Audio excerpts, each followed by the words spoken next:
हरिद्वार में महाकुंभ का मेला लगा था। गंगा के पावन तट पर साधु संतों, श्रद्धालुओं और तांत्रिकों की भीड़ उमड़ी हुई थी।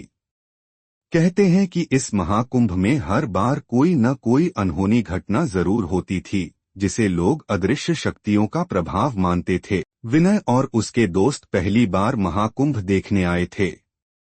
वे हरिद्वार के घाटों पर घूम रहे थे, जब अचानक एक बूढ़े साधु ने उन्हें रोक लिया। उसकी आंखों में अजीब सी चमक थी। वह धीमी आवाज में बोला, रात होने से पहले मेला छोड़ देना, वरना यहाँ की शक्तियाँ तुम्हें नहीं छोड़ेंगी। विनय और उसके दोस्तों ने इसे एक मजाक समझा और आगे बढ़ गए। रात होने पर वे मेला घूमने निकले। चिल्ला घाट के पास एक अंधेरी गली में उन्हें दूर से अजीब सा संगीत सुनाई दिया। उत्सुकता में वे उस ओर बढ़े तो देखा, एक बड़ा पीपल का पेड़ था जिसके नीचे कई लोग काले कपड़ों में बैठे कुछ जाप कर रहे थे। उनके बीच एक लंबा तांत्रिक था, जिसकी आंखें लाल थीं। अचानक उसने सिर उठाया और विनय के दल की ओर देखा। उसकी नजर पड़ते ही सारे लोग एक साथ उनकी ओर मुड़े। विनय और उसके दोस्तों का शरीर कांप उठा। तांत्रिक ने कड़कती आवाज में कहा, तुमने हमारी साधना में खलल डाला है, अब तुम्हें इसकी सजा मिलेगी। डर के मारे वे पीछे हटे, लेकिन उनके पैर जम गए थे।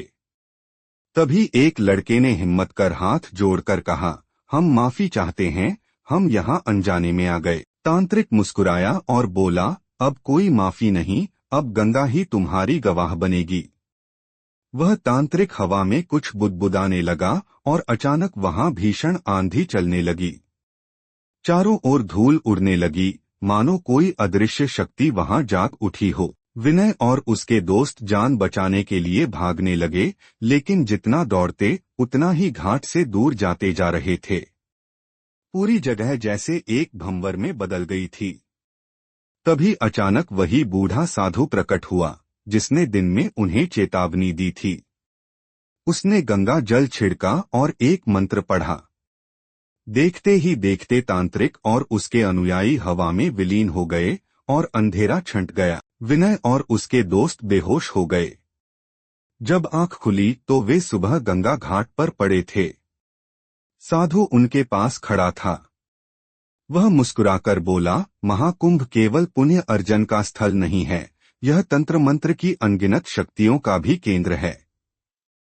अगली बार ध्यान रखना, हर बुलावा गंगा का नहीं होता। विनय और उसके दोस्तों ने वहां से तुरंत प्रस्थान किया।